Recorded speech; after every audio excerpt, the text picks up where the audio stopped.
Dory here for part 3 of Are You in Alignment with Your Assignment? And day 1, I talked about what is your assignment, how to be aware of your assignment, what are some of the passions that you have. Day 2, I talked about the fears, the feelings of lack of self-confidence, the feeling of unworthiness, fears and doubts that get in our way and become obstacles where we find ourselves unable to step into what is ours, what has our name on it, what is ours to do, what is ours to grow and learn, and what we actually chose before we came here, what we wanted to do, and how we wanted to help humanity, because all of our assignments are about helping others. That is one of the definitions of an assignment. It's about helping others. So today, I'm talking about how to manifest. Stepping into, choosing into your assignment, now what? And as you look at your assignment, what is it I really want? What is the picture? What is the ideal success story of that assignment? And you look at that, you write it out, you picture it, you imagine it, you do meditations with that. What is the ideal picture? What is it that I am envisioning? What would be the ideal result of my stepping into that assignment? Those are things that you talk to yourself about. And what you would do with that is you would look at what would be the result. What result do I want? So what event would be happening? If this were true, if this scenario, if this event, if this passion I have is successful, and when it's successful, what would be happening in my life? That's the question you ask yourself. What would be happening in my life? You look at what would be happening with your finances. What would be happening with your friends and family? What would be happening with what you be, do, have? How are you being? How are you different there than you are now? What do you have now because of this? What are you doing now because of this? And you pick an event, you pick a scenario, and you look at that, and then that's what you begin to envision, that event. If you're one of your passions is to be having a closer family, and this isn't related to your manifesting your passion, but if you're having a family, you can picture yourself with your family going boating or going on a camping trip or traveling to Europe, something that you really would want to do as a family. And you start picturing that people are close, they're getting along, they're loving each other, they're behaving in a loving manner. You start picturing this every day, acting as if, imagining that is happening. That is how you manifest.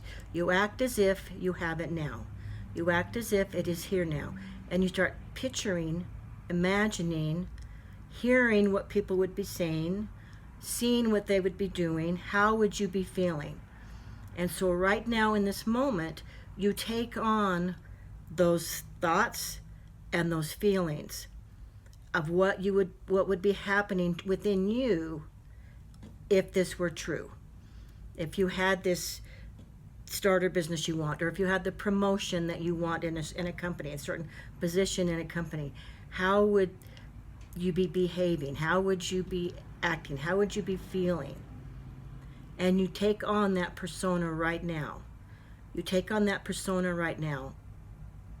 And what that does is that creates a frequency. When you're in that acting as if, it creates a frequency that then draws to you, attracts to you similar opportunities that's matching that frequency, similar to that frequency, that matches that frequency, that brings you opportunities that start stepping into. And it becomes quite amazing, quite miraculous when you live in this way where there's no necessarily how to make it happen, trying to force something or make it happen, rather than attracting it.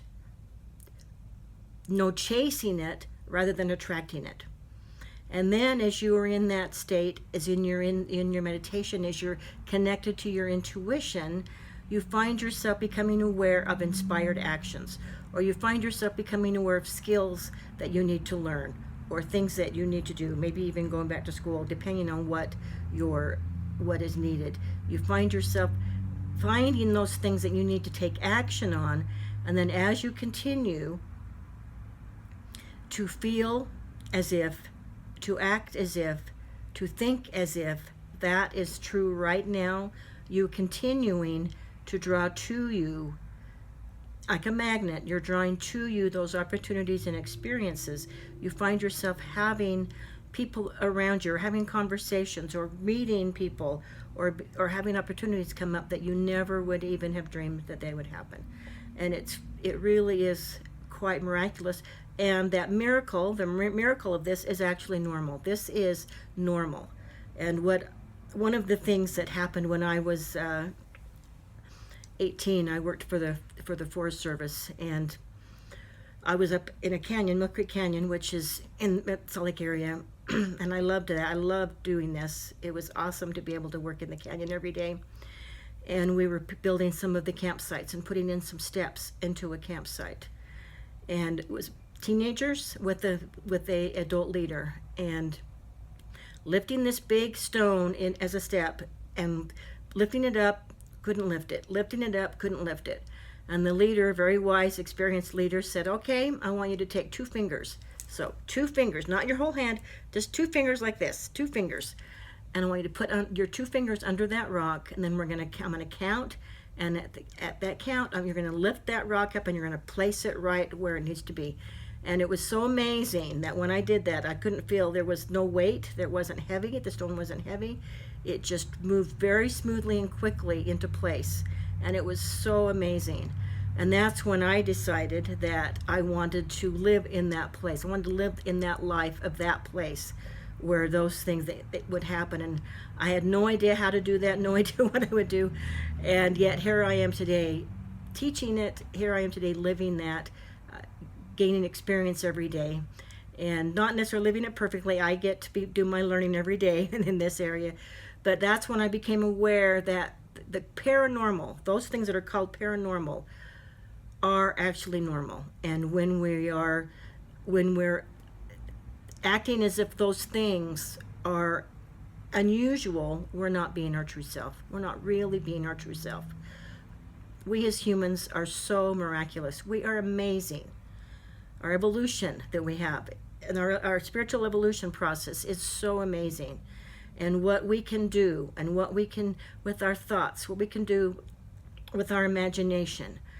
And we look at the people around us and look at the greatness of some of the leaders around us, and it's like, wow, they're tapping into that.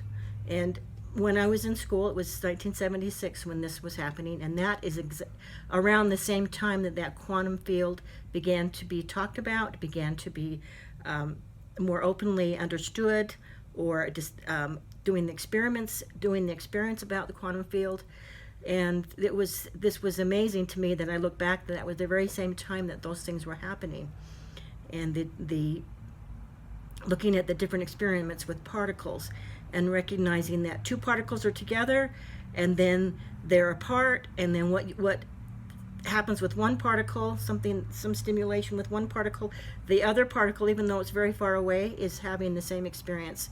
There's so many things that the quantum field and these experiments, these particle and wave experiments, showed about who we really are.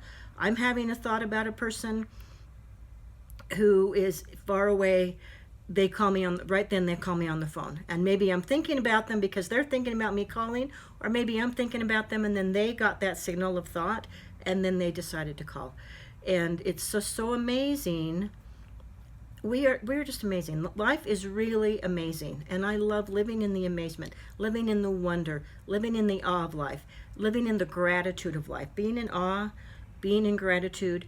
Those frequencies are what draw to you what you want. Those frequencies are what draw to you the opportunities, being of what you want to create in your life, what you want with your passion, with your assignment.